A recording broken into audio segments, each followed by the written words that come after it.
Welcome back to the Revive Then Thrive podcast, your safe haven for relational and emotional wellness and intergenerational healing. I'm your host, Hallelujah Adams, LMFT and Relational Therapist. I'm so glad you're joining me.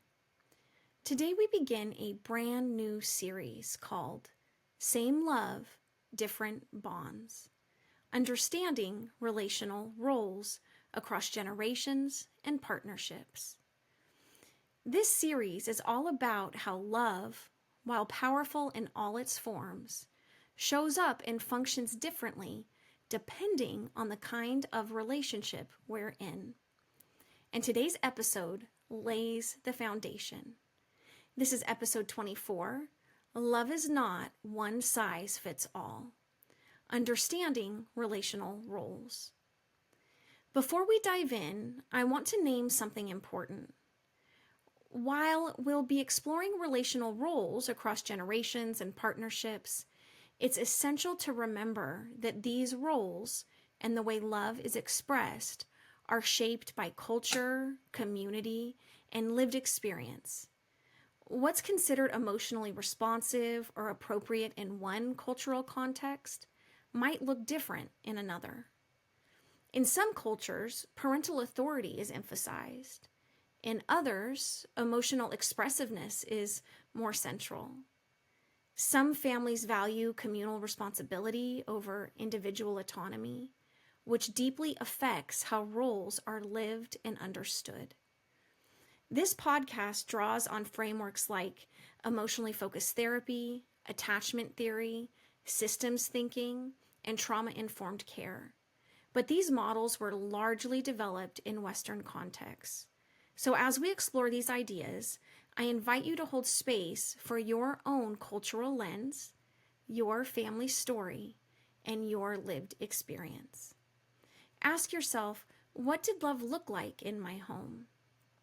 What roles were honored or expected? And do those expectations still serve me now? So let's take a breath and dive in together.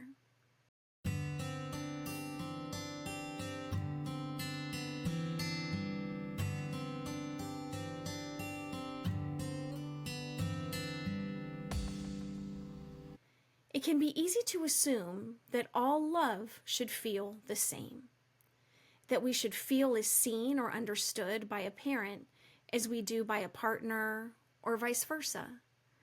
But from an attachment and systems perspective, this isn't quite how relationships work.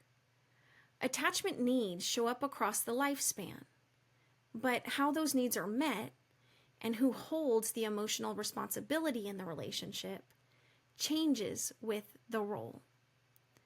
A romantic relationship is built on mutual emotional caregiving.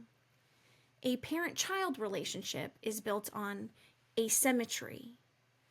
The parent holds more responsibility to regulate, repair, and attune.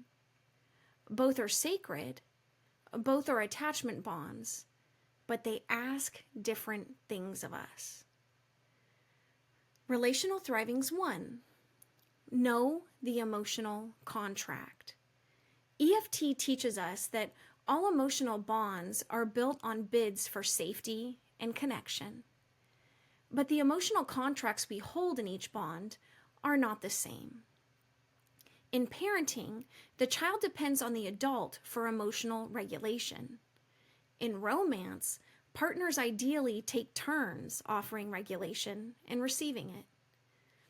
Dr. Gabor Mate reminds us, when we're wounded in relationship, we must heal in relationship. But we must also know which relationship we're trying to heal in.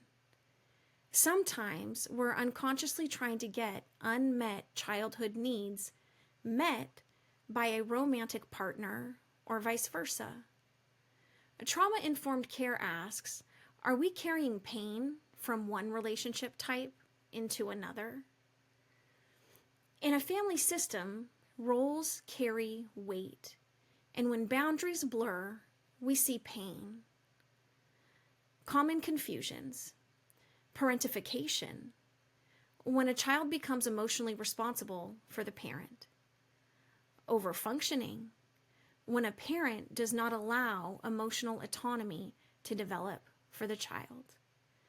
In contrast, romantic relationships are meant to be between two differentiated and autonomous adults who can co-create safety. Relational Thrivings 2. Get curious about the unspoken rules of your family system or partnership. Who initiates repair? Who is allowed to express need? Who holds the emotional tone? Often we're living out patterns we never consented to, but that we can begin to shift. Brené Brown says, love is not something we give or get. It is something we nurture and grow. Love in any form can be real and meaningful, but the work of love looks different depending on the bond. In parenting, love is shown through structure, presence, and regulation. The child grows their sense of self by being reflected and held. In romance, love is shown through shared vulnerability, reciprocity, and staying emotionally accessible to one another. Conflicts arise when a partner starts to act more like a parent expects emotional maturity from a child who isn't developmentally ready, or past roles bleed into current bonds. Roles like caretaking, withdrawing, avoiding. Relational Thrivings 3. Ask, what role am I playing in this moment? Is it the right one for this relationship? This question can help us notice when we're slipping into dynamics that don't fit the present relationship.